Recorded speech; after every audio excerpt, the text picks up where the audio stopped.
Hi guys, ఈ రోజు మనం ఒక హర్రర్ సినిమా చూద్దాం. ఈ సినిమా పేరు వెన్ ఈవిల్ లర్క్స్. ఇది 2023లో రిలీజ్ అయింది. ఇక ఆలస్యం చేయకుండా సినిమాలోకి వెళ్దామా? అంతకంటే ముందు వెల్కమ్ టు కళ్ళ ముందు కదిలే చిత్రాలు. సినిమా స్టార్టింగ్ లో హీరో ఇంటిని చూపించారు. ఆ ఇంట్లో ఇతని తమ్ముడు మాత్రమే ఉన్నారు. అప్పుడు అడవిలో నుంచి దూరంగా ఎవరో తుపాకీ పేల్చిన శబ్దం వినిపించింది. రే, ఈ టైంలో ఎవర్రా అడవిలో వేటాడుతున్నారు అని అంటుంటే ఇది వేటాడినట్లు అనిపించట్లేదు అని తమ్ముడు అంటాడు. చేతిలో రివాల్వర్ తీసుకుని షూట్ చేసినట్లు ఉంది అని అతడు చెప్పాడు. ఇప్పుడు ఈ రాత్రి పూట అడవిలో ఏం జరుగుతుందని చూడ్డానికి బయటకు వచ్చారు. అప్పుడు తమ్ముడు అన్నను ఆపి, ఈ టైంలో మనం అడవిలోకి వెళ్ళడం సేఫ్టీ కాదని అనిపిస్తుంది, అందువల్ల ఏదైనా ఉంటే ఉదయం చూసుకుందామని ఆ తమ్ముడు చెప్పాడు. సరే అని చెప్పి ఇద్దరు ఇంట్లోకి వెళ్లారు. ఇప్పుడు మరుసటి రోజు ఉదయం ఈ ఇద్దరు చేతిలో తుపాకీతో అడవిలోకి వెళ్తున్నారు. అక్కడికి వెళ్లి చూస్తే ఒక అదిరిపోయే సంఘటన ఎదురైంది. ఒక మనిషి యొక్క చేయి విడిగా అక్కడ పడి ఉంది. చేయి మాత్రమే కాదు, నడుముకు కింద ఉండే భాగం మొత్తం అక్కడ పడి ఉంది. పైనున్న మిగతా భాగం కనిపించట్లేదు. ఇదంతా చూసిన హీరో అదిరిపడిపోయి, ఒకవేళ ఇతన్ని మృగం తిన్నదా ఏంటి అనుకుంటున్నాడు. ఎవరో షార్ప్ వెపన్ ను ఉపయోగించి ఇతని బాడీని రెండుగా కోసినట్లు అనిపిస్తోంది అని అక్కడున్న వస్తువుల ద్వారా అతనికి అనిపించింది. అక్కడ లగేజ్ ఉండడంతో అదేంటి అని చెక్ చేశారు. చర్చ్ లో ఫాదర్స్ ఉపయోగిస్తారు కదా, అలాంటి వస్తువులు ఉండడం చూసి ఒకవేళ చనిపోయిన అతడు ఫాదర్ అయి ఉంటాడు అని అంచనా వేశారు. ఆ లగేజ్ లో ఒక లేడీ యొక్క ఐడి ప్రూఫ్ ఉంది. అది వేరెవరు కాదు, వీళ్ళ ఇంటి పక్కన ఉండే ఒక లేడీ యొక్క ఐడి. అందువల్ల చనిపోయిన ఇతడు ఆ లేడీకి బంధువై ఉంటాడన్న అనుమానంతో అక్కడికి వెళ్లారు. మరియా అనే లేడీ దగ్గరికి వెళ్లి, ఏంటమ్మా చాలా రోజులుగా కనిపించట్లేదు? అవును, నిన్న రాత్రి అడవిలో తుపాకీ పేలిన శబ్దం వినిపించింది, దాని గురించి నీకేమైనా తెలుసా అని అంటుంటే అప్పుడు ఆమె నాకేం తెలియదని చెప్పింది. సరే, నువ్వెవరి కోసమైనా వెయిట్ చేస్తున్నావా అంటే, అవును, నేను ఒక ఫాదర్ కోసం వెయిట్ చేస్తున్నా అని చెప్పింది. నా కొడుకును చంపడం కోసం అతన్ని పిలిచా అని చెప్పింది. ఆ మాట వినగానే వీళ్ళు అదిరిపడిపోయి, ఏ ముసల్దానా, ఏంటి నీ కొడుకును చంపడానికి పిలిచావా? అతనికి ఏమైంది? మొదట అతన్ని మేము చూడొచ్చా అని వీళ్ళు అడుగుతున్నారు. ఇప్పుడు వీళ్ళిద్దరు లోపలికి వెళ్ళి చూసారు. చూస్తే ఆ అబ్బాయి యొక్క శరీరం ఉబ్బిపోయి ఉంది. అతని శరీరం కొంచెం కొంచెం క్షీణిస్తోంది. అప్పుడు హీరో, నీ కొడుకు ఏమైంది అని అడుగుతున్నాడు. మొదట ఇతనికి వచ్చింది సాధారణమైన వ్యాధి అని చెప్పి హాస్పిటల్ కు తీసుకెళ్లాం, కానీ ఏ డాక్టర్ కూడా అతన్ని సరిచేయలేకపోయాడు. ఆ తర్వాతే మాకు తెలిసింది ఇతని శరీరంలో సైతాన్ ఉందని, ఆ సైతాన్ ఇతని శరీరాన్ని తీసుకోవాలని చూస్తోందని తెలిసింది. ఒక సంవత్సరం కాలంగా ఇతడు ఇలాగే ఉన్నాడు అని ఆ ముసలామె చెప్తోంది. ఏంటి, ఒక్క సంవత్సరమా? అతడు ప్రాణాల కోసం పోరాడుతున్నాడు. ఈ విషయాన్ని మీరెవరికి చెప్పలేదా అని ఆ బామ్మను అడుగుతున్నాడు. మేము పోలీసులకు ఇన్ఫార్మ్ చేశాం, కానీ వాళ్ళు ఎలాంటి చర్యలు తీసుకోలేదు. అందువల్ల అతను అనుభవిస్తున్న బాధను మేము చూసి తట్టుకోలేక అతన్ని ఒక ప్రీస్ట్ తో చంపించి అతని శరీరంలోని సైతాన్ మళ్ళీ బతికి రాకుండా చేయాలని మేము చూస్తున్నాం అని చెప్తోంది. ఇది విన్న హీరో, ఏంటి పిచ్చిదానిలా మాట్లాడుతున్నావు? అతనికి ఏదో వ్యాధి వచ్చింది, ఆ వ్యాధిని సరిచేయకుండా అతన్నే చంపాలని చూస్తున్నారేంటి అని అంటాడు. మొదట ఈ విషయం పోలీసులకు ఇన్ఫార్మ్ చేయాలని చెప్పి హీరో అతని తమ్ముడు పోలీస్ స్టేషన్ కు వెళ్లారు. ఆ బామ్మ మీకు ఒక కేసు ఇచ్చిందంట, కానీ దాన్ని మీరు పట్టించుకోవట్లేదట కదా. ఇలా అడుగుతుంటే, ఏ బామ్మ ఇంతకీ? ఆమె మా దగ్గరికి వచ్చి ఎలాంటి కంప్లైంట్ చేయలేదే అని పోలీసులు చెప్తున్నారు. అప్పుడు హీరో, ఇదిగో చూడండి, నటించొద్దు, ఆ బామ్మ కొడుకు ఏమైందో మీకు బాగానే తెలుసు. ఇలా అంటుంటే, అవునరా తెలుసు, అయితే ఏంటి? ఇంతకు ముందు అలాంటి ఒక క్షీణించిపోయిన బాడీని చూసావా?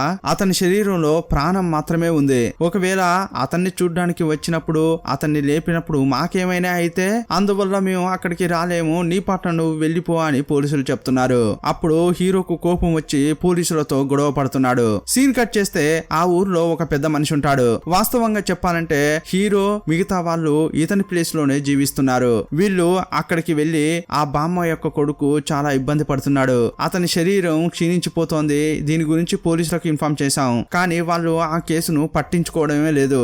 మీరు ఒక్క మాట చెప్తే చాలు, పోలీసులు ఆ కేసును తీసుకుంటారు. ఆ బాబును మనం కాపాడదాము అని హీరో అతనికి చెప్తున్నాడు. రేయ్, నువ్వు కొంచెం సైలెంట్ గా ఉండు, నువ్వు చెప్పే విషయం ఏది నాకు తెలియదని అనుకుంటున్నావా? అంతా నాకు తెలుసు. ఇదే కాదు, ఇంకో విషయం కూడా ఉంది, అది నీకు తెలుసా? మన ఊర్లో మిస్టీరియస్ చావులు కంటిన్యూగా జరుగుతున్నాయి. ఆవు మేక కోళ్ళకు కూడా పిచ్చి పడుతోంది. ఈ విషయం నీకు తెలుసా? దీని దీనంతటికీ కారణం అతడే. ఎంత వీలైతే అంత త్వరగా ఆ బాబుని తీసుకుని ఆ బామ్మను ఈ ఊరు నుంచి వెళ్లిపోమ్మని చెప్పు, లేదంటే నేనే తుపాకీ తీసుకొచ్చి ఆ అబ్బాయిని చంపేస్తా అని చెప్తున్నాడు. అప్పుడు హీరో ఏంట్రా ఇతనికి చెప్పాలని వస్తే ఇతడిలా మాట్లాడుతున్నాడేంట్రా అనుకుంటున్నాడు. ఇప్పుడు ఏమీ అర్థం కాకుండా ఇంటికెళ్ళాడు. కానీ ఆ పెద్ద మనిషి ఇంటికి వచ్చిన తర్వాత ఊరికే ఉండలేకపోతున్నాడు. లేదు వాణ్ణి చంపాలి, చంపితేనే అన్ని సమస్యలు సాల్వ్ అవుతాయని గన్ పట్టుకుని ఈ ఇంటికి వచ్చాడు. బెడ్ లో పడుకున్న ఆ బాబు తలపై గన్ పెట్టాడు. అతన్ని కాల్చాలని చూస్తున్న క్రమంలో ఆ బామ్మ వచ్చి అయ్యయ్యో నా కొడుకును చంపొద్దు, అలాగాని చంపారంటే అతని శరీరంలో ఉన్న సైతాన్ మీ శరీరంలోకి వస్తుంది అని చెప్తుంది. ఆ తర్వాత మీ కుటుంబాన్ని నాశనం చేస్తుంది, మిమ్మల్ని కూడా చంపేస్తుంది అని చెప్పింది. కానీ ఇతడు వినేటట్లు లేడు. అతనికి తుపాకీ గురి పెడుతూనే ఉన్నాడు. చాలా ఆలోచించి ఆ తర్వాత అతన్ని కాల్చకుండా బయటకు వచ్చాడు. బయట కారులోనే పడుకున్నాడు. ఇప్పుడు ఉదయం కాగానే హీరో అతని తమ్ముడు ఈ చోటుకు వచ్చారు. ఏంటయ్యా ఏం చేస్తున్నావు అని పెద్ద మనిషిని అడుగుతున్నారు. అతని ప్రాణాలు కాపాడాలని చూస్తే నువ్వే అతని ప్రాణాలు తీసేలా ఉన్నావే, ఇదంతా న్యాయమా, నువ్వు అలా చేయొచ్చా అని అంటున్నాడు హీరో. ఇదిగో చూడు అదంతా నాకు తెలియదు, ఇకపై ఆ బామ్మ కొడుకు నా ప్లేస్ లో ఉండకూడదు, అందువల్ల అతన్ని ఈ బండిలో వేసుకుని దూరంగా ఎక్కడైనా పారేసి వద్దామని అంటున్నాడు. ఈ ఐడియా హీరోకు మొదట చాలా కోపం తెప్పించింది. కానీ అతన్ని చంపడానికి బదులు ఇలా ఎక్కడైనా పారేసి వస్తే మంచిదే కదా అనుకుంటున్నాడు. ఇప్పుడు బెడ్ లో పడుకున్న ఆ బాబును లేపడానికి ట్రై చేస్తున్నారు. అప్పుడు ఆ బామ్మ అయ్యయ్యో వదిలేయండి, వాడిని ముట్టుకోకండి, అలా చేశారంటే ఆ శాపం మిమ్మల్ని కూడా వదలదు అని అంటోంది. కానీ వీళ్ళు అదేది వినకుండా ఆ బాబును లేపుతున్నారు. వాళ్ళు లేపడానికి ట్రై చేస్తుంటే వీళ్ళ వల్ల కావట్లేదు. అప్పుడు అతడు కింద పడిపోయాడు. అతని శరీరం నుంచి వచ్చే దుర్వాసన తట్టుకోలేకపోతున్నారు. ఎలాగోలా కష్టపడి ఆ బాబును బెడ్షీట్ తో లేపుకుని బయటకు తీసుకొచ్చారు. ఎలాగోలా కష్టపడి బండిలో ఎక్కించుకుని తీసుకెళ్తున్నారు. దూరంగా పారేయాలని అలాగే వెళ్తున్నారు. చెప్పాలంటే ఒక 400 కిలోమీటర్లు వెళ్లారు. యో ఎంత దూరం అయ్యా ఇంకా వెళ్లేది, ఎక్కడైనా బండి నిలుపు, అతన్ని తోసేద్దామని హీరో అంటున్నాడు. సడన్ గా బండి ముందుకు ఒక చిన్న బాబు వచ్చాడు. అతన్ని ఢీ కొట్టకూడదని బండిని అటు ఇటు తిప్పాడు. ఇప్పుడు ఆ బాబుకు ఎలాంటి యాక్సిడెంట్ కాలేదు. అక్కడి నుంచి ఇంకా 100 కిలోమీటర్లు దాటొచ్చిన తర్వాత ఇదే కరెక్ట్ ప్లేస్ అని అనుకుంటున్నారు.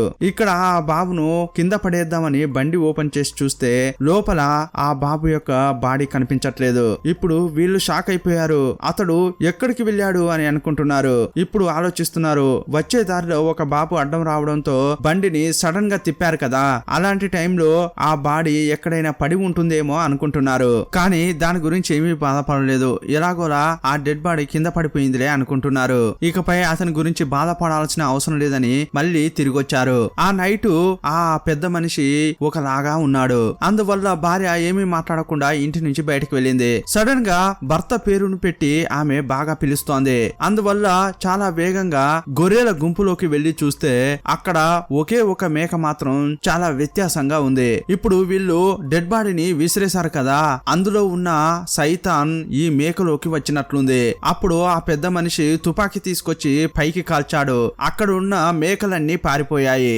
కానీ సైతాన్ లోపల ఉన్న మేక మాత్రం అక్కడ నిలబడి ఉంది. ఆ మేకను ఈ పెద్ద మనిషి కాల్చబోతుంటే అతని భార్య చూస్తూ ఏమండి నేను చెప్పేది వినండి, దాన్ని కాల్చకండి అని బతిమిలాడుతోంది. కానీ అతడు కంటిన్యూగా గురి పెడుతున్న క్రమంలో ఆ మేక ముందుకు వచ్చి నన్ను కాల్చరా అన్నట్లు చెప్పకనే చెప్తోంది. అప్పుడు అతడు సడన్ గా దాన్ని కాల్చేశాడు. దాన్ని కాల్వగానే ఈ భార్య గొడ్డలు తీసి అతన్ని నరికేసింది. అక్కడికక్కడే అతడు చనిపోయాడు. ఇప్పుడు భర్తను చంపిన ఆ భార్య ఆ గొడ్డలతో తనను తానే నరుకుని చనిపోయింది. ఇప్పుడు ఆ బాబు బాడీలో ఉన్న సైతాన్ ఒక్కొక్కరి నుంచి ఇంకొకరికి వైరస్ లాగా వ్యాపిస్తోంది. సీన్ కట్ చేసి హీరో ఇంటిని చూపించారు. అతడు ఏదో ఒక విషయం గురించి బాగా ఆలోచిస్తున్నాడు. వీళ్ళు ఆ బాబుని తీసుకెళ్లి ఒక చోట వదిలేశారు కదా, అతడు ప్రాణాలతో ఉన్నాడా లేదా, ఎవరైనా చూసి అతనికి ట్రీట్మెంట్ ఇచ్చారా అని వీళ్ళు ఆలోచిస్తున్నారు. అప్పుడు ఆ ఇంటి తలుపును ఎవరో తట్టగా వీళ్ళు గన్ తో పాటు బయటకెళ్లి చూస్తున్నారు. అప్పుడు అక్కడికి వచ్చింది ఆ బామ్మ యొక్క రెండో కొడుకు. వచ్చి ఏం చెప్తున్నాడంటే మన పెద్ద మనిషి ఉన్నాడు కదా, అతడు తుపాకీతో తనను తానే కాల్చుకుని చనిపోయాడు. అతనితో పాటు ఉండే భార్య గొడ్డలితో తనను తానే నరుకుని చనిపోయిందని ఈ అబ్బాయి చెప్పాడు. అంతేకాదు వాళ్ళిద్దరూ చనిపోయిన తర్వాత ఇంట్లో ఉండే బామ్మ కనిపించకుండా పోయింది. అందువల్ల ఇంట్లో ఒంటరిగా ఉండడం నాకు భయంగా అనిపిస్తోంది అని ఈ బాబు చెప్తున్నాడు.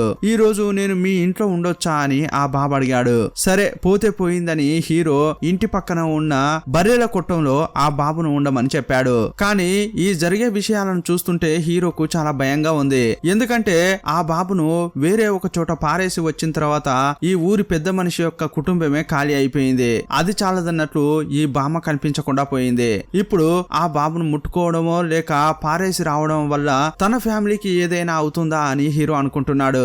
ఎలాగైనా చేసి ఫ్యామిలీని కాపాడుకోవాలని అనుకుంటాడు. ఇతనికి కుటుంబం ఉంది. ఇతని భార్య పిల్లలు ఇతనికి దూరంగా జీవిస్తున్నారు. ఇతనికి 2 పిల్లలు. అందువల్ల మరుసటి రోజు తమ్ముడిని తీసుకుని తనకు దూరంగా ఉన్న భార్య బిడ్డలను చూడడానికి వెళ్ళాడు. ఇప్పుడు డోరు ఓపెన్ చేసి చూస్తే లోపల ఇంకొకతడున్నాడు. అతడు ఎవరంటే ఇతని భార్య యొక్క రెండో భర్త.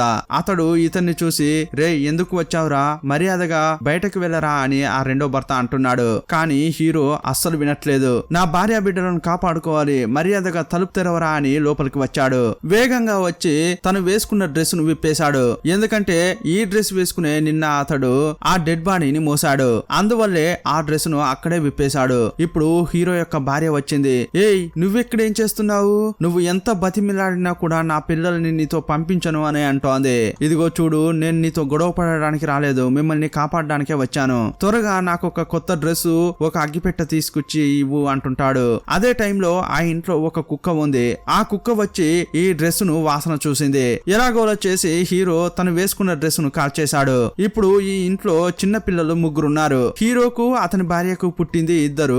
అందులో ఒక బాబు మానసికంగా ఇబ్బంది పడుతున్నాడు. ఎప్పుడు అతడు పడుకునే ఉంటాడు. వీళ్ళే కాకుండా ఇంకో పాప ఉంది. ఆ పాప ఎవరంటే హీరో యొక్క భార్యకు ఈ రెండో భర్తకు పుట్టినామె. నువ్వు పోలీసులను పిలువు, లాయర్ ను పిలువు అంటోంది. అప్పుడు హీరో ఎలాగైనా చేసి ఆమెకు నచ్చజెప్పి తన కుటుంబాన్ని కాపాడాలని అనుకుంటున్నాడు. కానీ అదే గ్యాప్ లో ఈ ఇంట్లో ఒక పెద్ద కుక్క ఉంది కదా. హీరో యొక్క డ్రెస్ ను అది వాసన చూసింది కదా. అందువల్ల ఆ కుక్కలోకి సైతాన్ వెళ్ళినట్లుంది. అందువల్ల ఆ డాగ్ సెకండ్ హస్బెండ్ యొక్క కూతురు ఉంటుంది కదా, ఆమెను నోట కరుచుకుని తీసుకెళ్తోంది. ఇది చూసిన హీరో ఆ రెండో భర్త ఎలాగైనా చేసి ఆ పాపను కాపాడాలని అనుకుంటున్నారు. కానీ ఒకానొక సమయంలో హీరో పరిగెత్తలేకపోతున్నాడు. ఇప్పుడు ఇతని కుటుంబంపై ఇంకా భయం పెరిగింది. ఇప్పుడు అతడు తిరిగి వచ్చి తన 2 పిల్లలను సేఫ్ గా బయటకు తీసుకెళ్దామని అనుకుంటున్నాడు. అప్పుడు తన కూతురు కనిపించట్లేదని ఆ రెండో భర్త తుపాకీ తీసుకోవడానికి ఇంటికి తిరిగి వచ్చాడు. అప్పుడు హీరో అతన్ని చూస్తూ, రే ఏం చేయబోతున్నావురా, ఆ కుక్కను కాలుస్తావా ఏంటి, మర్యాదగా నేను చెప్పేది విను, నువ్వు ఎట్టి పరిస్థితుల్లో ఆ కుక్కను కాల్చకూడదు, అలాగాని చేశావంటే ఆ సైతాన్ నీలోకి వస్తుంది అని చెప్తున్నాడు. కానీ అతడు వినట్లేదు. నా కూతుర్ని ఎలాగైనా చేసి కాపాడాలని కారులో వేగంగా వెళ్తున్నాడు.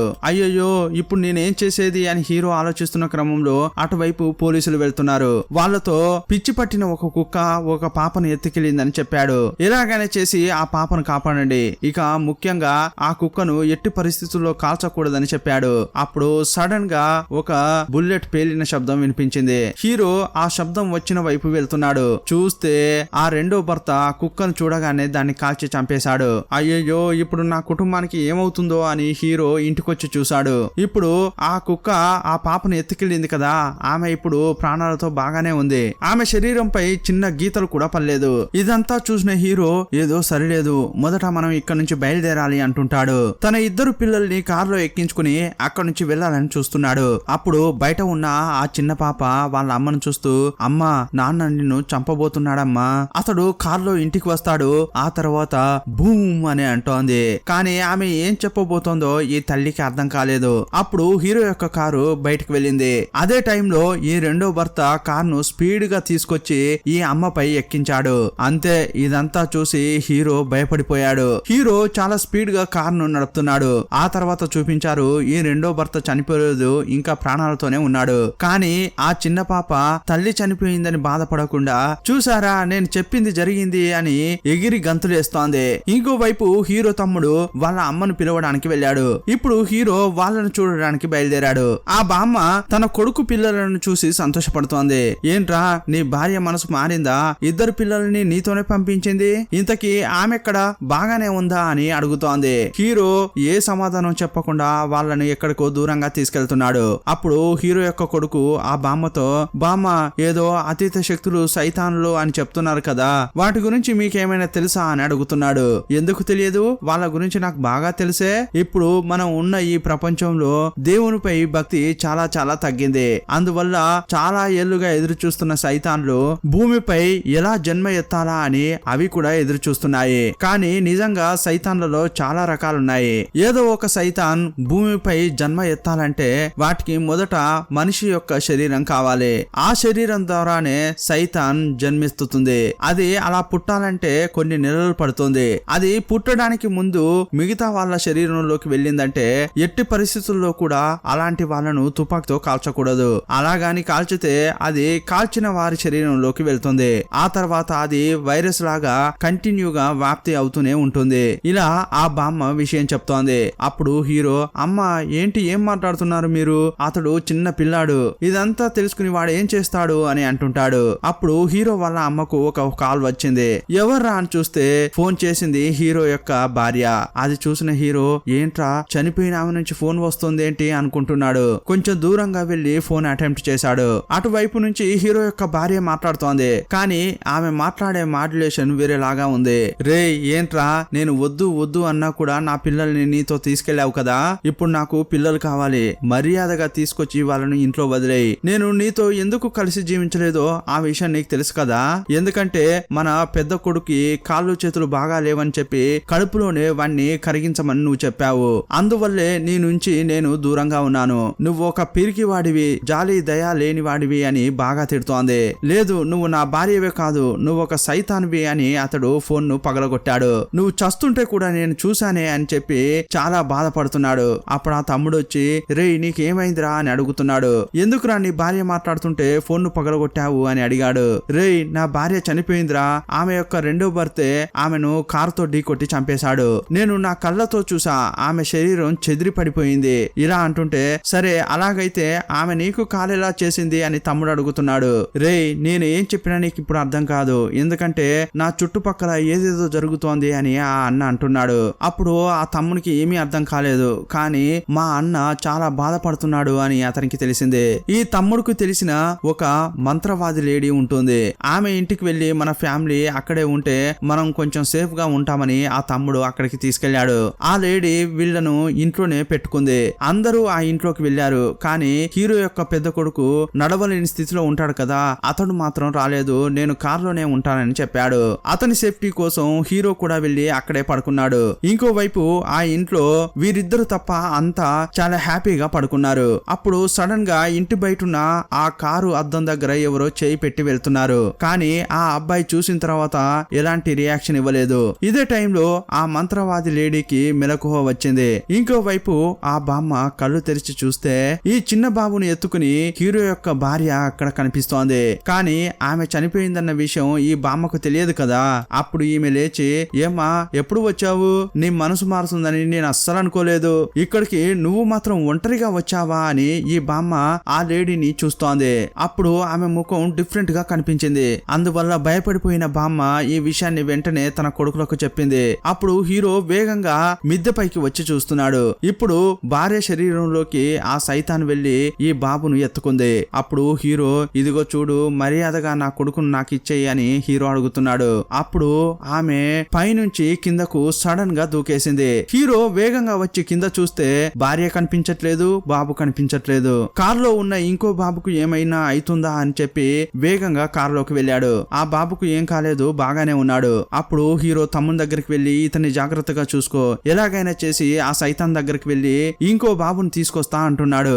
అప్పుడు అక్కడికి ఈ మంత్రవాది లేడీ వచ్చింది. అప్పుడు ఏమంటుందంటే, మనకు వెళ్ళిన ఆ బాబు ముఖ్యం కాదు, కారులో ఉన్న ఈ బాబే ముఖ్యం అంటుంది. అప్పుడు ఆ తమ్ముడు, వీడికేమైంది, వీడు బాగానే ఉన్నాడు కదా అంటున్నాడు. రేయ్ మొదట వీడినే కాపాడాలి, ఎందుకంటే వీడి శరీరంలోనే సైతాన్ ఉంది అని ఆ లేడీ చెప్పింది. ఇదిగో చూడు, అతని చేయిని చూడు అంటుంటే అతని చేయి వికారంగా ఉంది. ఇంకోవైపు ఆ సైతాన్ ను వెతుక్కుంటూ వెళ్లిన హీరో టైర్డ్ అయిపోయి మళ్ళీ ఇంటికొచ్చాడు. అప్పుడు అతనితో ఆ మంత్రవాది లేడీ ఏమంటోందంటే, రేయ్ నేను చెప్పేది కొంచెం జాగ్రత్తగా విను, ఈ సైతాన్లకు శక్తే నీ కొడుకు, నీ పిల్లల్ని కోల్పోకూడదని నువ్వు భయపడుతున్నావు చూడు, అందువల్లే మళ్ళీ మళ్ళీ ఆ సైతాన్లు నీ పిల్లల్ని వెతుక్కుంటూ వస్తున్నాయి అని చెప్తోంది. నువ్విప్పుడు నీ పిల్లల్ని వెతుక్కుంటూ మళ్ళీ వెళ్ళావంటే వాళ్ళు ప్రాణాలతో ఉండరు, ఆ సైతాన్ వాళ్ళను చంపేస్తుంది అని చెప్పింది. అంతేకాదు ఇది ప్రారంభమైంది క్షీణించిపోయిన ఆ డెడ్ బాడీ నుంచే అని చెప్పింది. మొదట ఆ డెడ్ బాడీని మనం కనిపెట్టాలి, అందువల్ల మీరు పారేయడానికి వెళ్ళి అది ఎక్కడ పడిందో కూడా తెలియని ఆ డెడ్ బాడీని మనం కనిపెట్టాలి అని చెప్పింది. నీ కొడుకుని నీ తమ్ముడు కనిపెడతానని చెప్పుకొచ్చింది. ఇప్పుడు మనిషికి ఒక వైపు వెళ్లి వెతుకుతున్నారు. ఇలా వెతుకుతున్న క్రమంలో ఆ మంత్రవాది లేడీ ఒక విషయం చెప్తోంది. కొన్ని సంవత్సరాల క్రితం ఈ లేడీ ఆమె భర్త చర్చిని నడిపేవారు. అలా నడిపేటప్పుడే మొట్టమొదటిసారిగా సైతాన్ వల్ల బాధపడుతున్న ఒకరిని వీళ్ళు చూశారు. మొదట సైతాన్ గురించి వీళ్ళు అసలు నమ్మలేదు. కానీ రోజులు గడుస్తున్న కొద్దీ ఆ చర్చి చుట్టుపక్కల ఉన్న వాళ్ళలో ఒక్కొక్కరు చనిపోతుండేవారు. ఒకానొక సమయంలో అక్కడున్న మొత్తం చనిపోయారు. అలాంటి టైంలోనే ఈ లేడీ కళ్ళలో కొంతమంది మాంక్స్ కనిపించారు. వాళ్ళే సైతాన్ వల్ల బాధించబడుతున్న మనుషులను ఎలా కాపాడాలి, వాళ్ళను ఎలా నాశనం చేయాలి అనే విషయం ఈమెకు చెప్పారు. అప్పటి నుంచేని 23 సంవత్సరాలుగా ఈమె ఆ సైతాన్లను వెళ్ళగొట్టే పనే చేస్తోంది. కానీ కొన్ని సంవత్సరాల క్రితం ఈమె భర్త సైతాన్ వల్ల బాధించబడే ఒక అతని దగ్గరికి వెళ్లి సైతాన్ వెళ్ళగొట్టాలని చూశాడు.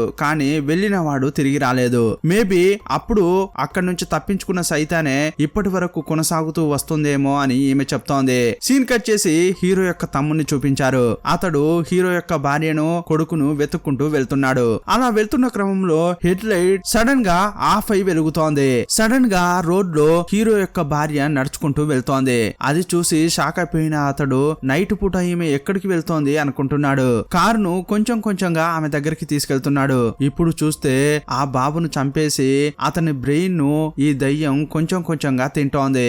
ఆ సీన్ ను చూసి ఈ తమ్ముడు అదిరి పడిపోయాడు. అంతేకాదు ఇతనికి చాలా కోపం వచ్చింది. అందువల్ల కారును వేగంగా తీసుకెళ్లి వదినను చంపేసి ఆమె డెడ్ బాడీని ఒక చెట్టుకు ఢీకొట్టాడు. సీన్ కట్ చేస్తే హీరో ఈ మంత్రవాది లేడీ ఒక స్కూల్ దగ్గరికి వెళ్లారు. ఆ బోర్డు ను చూడగానే ఈ లేడీ ఏమంటుందంటే ఈ దయ్యాలకు సైతాన్లకు పిల్లలంటే చాలా ఇష్టం. అందువల్ల ఆ దయ్యం ఇక్కడే ఉండి ఉంటుందని వీళ్ళు లోపలికి వెళ్తున్నారు. వీళ్ళు కిటికీ గుండా చూస్తే అందులో ఉన్న పిల్లలంతా దయ్యం పట్టినట్లు సైలెంట్ గా ఉన్నారు. ఎలాగోలా చేసి వీళ్ళు లోపలికి వెళ్లారు. ఆ పిల్లల్ని అడుగుతోంది ఆ సైతాన్ ఇక్కడే ఉందా, ఎక్కడ దాక్కుంది అని ఈ మంత్రవాది లేడీ అడుగుతోంది. కానీ వాళ్ళు నోరు తెరవట్లేదు. వాళ్ళను చూస్తే భయం భయంగా ఉంది. ఇంతకు ముందు సీన్ లో హీరో కారులో వెళ్లేటప్పుడు మధ్యలో ఒక అబ్బాయి వచ్చాడు కదా, ఆ బాబు సైకిల్లో ఈ స్కూల్ కు వస్తుంటే హీరో చూశాడు. రే తమ్ముడు నన్ను గుర్తుపట్టావా, ఆ రోజు కారు ముందు పడిపోయిన అబ్బాయి నువ్వే కదా, నీకు తప్పకుండా తెలిసే ఉంటుంది ఆ సైతాన్ ఎక్కడ ఉంది అని హీరో అడుగుతున్నాడు. అతడు ఏమీ మాట్లాడకుండా వేగంగా స్కూల్ లోపలికి వెళ్ళాడు. అప్పుడు అతని వెనకే వెళ్తుంటే ఈ లేడీ చూసి రే కొంచెం సైలెంట్ గా ఉండు, మనం ఆలోచించాలి. ఈ పిల్లలు ఆ సైతాన్ ను రక్షిస్తున్నారు. మేబీ వీళ్ళు మనల్ని రూట్ మార్చే ఛాన్స్ కూడా ఉంది. ఇలా అంటున్న క్రమంలోనే లోపలికి వెళ్లిన ఆ చిన్న బాబు సడన్ గా బయటకు వచ్చాడు. మీరు యూరియల్ అనే ఆ అబ్బాయినే వెతుకుతున్నారు కదా, అవును అతన్ని వెతుక్కుంటే మేము వచ్చామని హీరో అంటున్నాడు. అతడు ఎక్కడున్నాడు అని అడిగితే అతడు మా ఇంట్లోనే ఉన్నాడు, మా ఇల్లు అదిగో అక్కడే ఉంది, వెళ్ళి చూడండి అని చెప్పాడు. సరే మాకు సరిగా తెలియట్లేదు, నువ్వు మాతో వస్తావా అని అడుగుతుంటే లేదు రాను అని చెప్పి లోపలికి వెళ్ళిపోయాడు. సరే రండి అతడు ఎక్కడున్నాడో ఇప్పుడు మనకు తెలిసింది కదా, వెళ్దామని కారులో కూర్చుంటున్నాడు. అప్పుడు ఆ మంత్రవాది లేడీ లేదే ఇది ఏదో తప్పుగా అనిపిస్తోంది, నాకు ట్రాప్ గా అనిపిస్తోంది అని చెప్తోంది. అప్పుడు కారు ముందుకు ఇంకో పాప వచ్చి ఇదిగో చూడండి ఆ పిల్లాడు చెప్పేది అస్సలు వినొద్దు, అక్కడికి వెళ్ళకండి ఎందుకంటే యూరియల్ మా ఇంట్లో ఉన్నాడు అని ఆమె చెప్తోంది. అప్పుడు హీరోకు కోపం వచ్చి ఏంటే మమ్మల్ని చూస్తే జోకర్ లా కనిపిస్తున్నామా, మనిషికొకటి చెప్తున్నారేంటి అని ఆ పాపను కొడుతుంటాడు. అప్పుడు ఆమె షూ పై వైట్ కలర్ పౌడర్ పడి ఉండడం గమనించాడు. ఇంతకు ముందు ఆ స్కూల్ ఆడిటోరియం కు వెళ్ళినప్పుడు అతడు ఆ పౌడర్ ను చూశాడు. అందువల్ల సందేహంతో ఈ ఇద్దరు ఆడిటోరియం కు వెళ్లి చూశారు. అక్కడ ఉన్న స్టేజ్ పై పౌడర్ ఉంది, పక్కనే ఒక సుత్తె ఉంది. అప్పుడు అతడు ఆ పలకను ఓపెన్ చేసి చూశాడు. కింద ఒక ముసలాయన డెడ్ బాడీ ఉంది. అది చూసిన ఆ మంత్రవాది లేడీ ఇది ఆ డెడ్ బాడీ కాదు, మనం వెతికే డెడ్ బాడీ కింద ఉండే ఛాన్స్ ఉంది. అందువల్ల నేను చెప్పేది జాగ్రత్తగా విను, పరిగెత్తొద్దు, భయపడొద్దు. బండిలో దయ్యాన్ని ఎల్లగొట్టడానికి నేను చాలా వస్తువులు పెట్టి ఉన్నాను, వాటిని జాగ్రత్తగా తీసుకొచ్చి నాకు ఇవ్వు అని చెప్పింది. అప్పుడు హీరో వాటిని తీసుకు వెళ్ళడానికి బయలుదేరాడు. అప్పుడు అక్కడ ఉన్న పాప ఈ మంత్రవాది లేడీ యొక్క బ్రెయిన్ వాష్ చేయడానికి ప్రయత్నిస్తోంది. ఇదిగో చూడండి ఆ సైతాన్ గాని బయటకు వచ్చిందంటే మీరంతా చచ్చిపోతారు, అందువల్ల మర్యాదగా ఇక్కడ నుంచి వెళ్ళిపోండి అంటోంది. కానీ ఆ లేడీ అదేది పట్టించుకోకుండా హీరో తీసుకొచ్చిన థింగ్స్ తో దెయ్యాలను వెళ్ళగొట్టడానికి ట్రై చేస్తోంది. అప్పుడు హీరో ఒక్కో పలకను తీస్తున్నాడు. అలా తీస్తున్న కొద్దీ లోపల శవాల గుట్టలు పడి ఉన్నాయి. అప్పుడు ఒక డెడ్ బాడీని హీరో బయటకు తీస్తున్నాడు. ఆ డెడ్ బాడీ కిందే వీళ్ళు వెతుక్కుంటూ వచ్చిన క్షీణించిపోయిన ఆ డెడ్ బాడీ ఉంది. ఆశ్చర్యం ఏంటంటే ఆ బాడీకి ఇంకా ప్రాణం ఉంది. అతడు కళ్ళు తెరవగానే నన్ను చంపేయి అని అరుస్తుంటాడు. కానీ ఆ లేడీ హీరోతో అతడు చెప్పేదేది నువ్వు పట్టించుకోకు, త్వరగా ఆ డెడ్ బాడీని బయటకు తీయ అంటుంది. అంత పెద్ద బాడీని ఇతడు ఒంటరిగా లేపలేకపోతున్నాడు. నా వల్ల కాదు అని అంటుంటే పక్కనున్న ఆ పాప వచ్చింది. నేను చెప్పేది విను, మర్యాదగా ఆ సైతాన్ను చంపేయి, లేదంటే అది నీ పిల్లల్ని చంపేస్తుంది అని బెదిరిస్తోంది. అప్పుడు ఆ సైతాన్ ఏమంటుందంటే నీ భార్య చనిపోవడానికి నువ్వే కారణం, నీ తమ్ముడు చనిపోవడానికి నువ్వే కారణం, ఆ తర్వాత నీ పిల్లలు కూడా చనిపోబోతున్నారు అని అలా ఇలా అంటోంది. అప్పుడు అతడు కోపాన్ని అణుచుకోలేక బయటకు వెళ్ళిపోయాడు. అప్పుడు ఆ మంత్రవాది లేడీ ఇతన్ని చూస్తూ రే తొందరపడకు, ఒంటరిగా వదిలేసి వెళ్ళకు అని చెప్తోంది. అదే టైంలో ఆ స్కూల్ డోరు తనంతట తాను క్లోజ్ అయింది. అదే టైంలో పిల్లలంతా కలిసి ఆ మంత్రవాది లేడీ యొక్క కథ ముగించారు. ఆ తర్వాత హీరో ఆ డోర్ ను పగలగొట్టుకుని ఆడిటోరియం కు వచ్చాడు. ఇప్పుడు వచ్చి చూస్తే ఆ మంత్రవాది లేడీని అతడు కాపాడలేకపోయాడు. అదే టైంలో ఆ సైతాన్ తొంగి చూస్తూ హీరోతో వెకిలిగా మాట్లాడుతోంది. అప్పుడు అతనికి చాలా కోపం వస్తోంది. కోపాన్ని అణుచుకోలేక అక్కడున్న ఆయుధం తీసి ఆ సైతాన్ తలపై పోట్ల మీద పోట్లు వేశాడు. కొట్టి చంపేశాడు. అప్పుడు పక్కనున్న స్కూల్ పిల్లలంతా ఇందుకోసమేరా మేము ఇంతసేపు వెయిట్ చేసాం అని నవ్వుతున్నారు. ఇప్పుడు వీళ్ళు ప్లాన్ చేసుకున్నట్లుగానే ఆ సైతాన్ ను హీరో చంపేశాడు కదా. ఇప్పుడు ఆ డెడ్ బాడీని చింపుకుంటూ నిజమైన సైతాన్ బయటకు వచ్చింది. అతడు చూడ్డానికి చాలా ఘోరంగా ఏం లేడు, కానీ 10 ఏళ్ల పిల్లాడిలా ఉన్నాడు. అతడు హీరోను ఒకలాగా చూస్తూ నేను పుట్టడానికి సాయం చేసినందుకు థ్యాంక్స్ అని అంటున్నాడు. హీరో తలను నిమురుతూ అక్కడి నుంచి వెళ్ళిపోయాడు. అతన్ని ఫాలో అవుతూ పిల్లలు కూడా వెళ్లారు. ఇప్పుడు హీరో కష్టపడి ఇంటికి వచ్చాడు. ఇంటికి వచ్చి చూస్తే తమ్మునికి ఏమీ కాలేదు. ఆ తర్వాత హీరో రిలాక్స్ కావడానికి స్నానం చేస్తున్నాడు. ఇప్పుడు అతని తలపై ఉన్న మార్క్స్ ను చెరపాలని చూస్తున్నాడు, కానీ అవి పోవట్లేదు. ఇప్పుడు హీరో యొక్క తమ్ముడు పాక వైపు వెళ్తున్నాడు. ఇంతకు ముందు ఆ బామ్మ యొక్క రెండో కొడుకును పశువుల పాకలో పడుకోమని చెప్పారు కదా.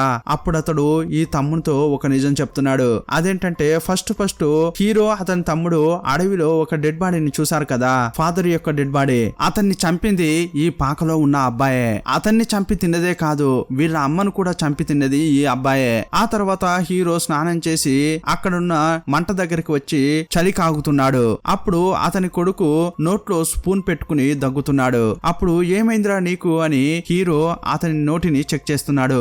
లోపల చూస్తే జుట్టుగా బయటకు వస్తోంది. అప్పుడు రక్తంతో కలిసి ఒక చైన్ బయటపడింది. అప్పుడే హీరోకు తెలిసింది తన తల్లిని ఈ కొడుకును ఇద్దరిని ఒక చోట ఉంచి హీరో వెళ్ళాడు. అప్పుడు ఈ పిల్లాడు ఆ బామ్మను చంపి ఆమెను మొత్తంగా తిన్నాడు. అందువల్లే అతని నోట్లోకి ఆ చైన్ వెళ్ళిందన్న విషయం హీరోకు అర్థమైంది. ఇప్పుడు హీరో బిగ్గరగా ఏడుస్తున్నాడు. ఇంతటితో ఈ సినిమాను ముగించారు. అంతేకాదు ఇప్పుడు సైతాన్ పుట్టింది. ఇక ఆ తర్వాత జరగబోయే విషయాలన్నింటినీ డైరెక్టర్ మన ఊహకే వదిలేశాడు. ఈ సినిమా ఎలా ఉందో మీ అభిప్రాయాన్ని కామెంట్ బాక్స్ లో రాయండి. మరో సినిమాతో మళ్ళీ కలుసుకుందాం. అప్పటి వరకు బాయ్ బాయ్.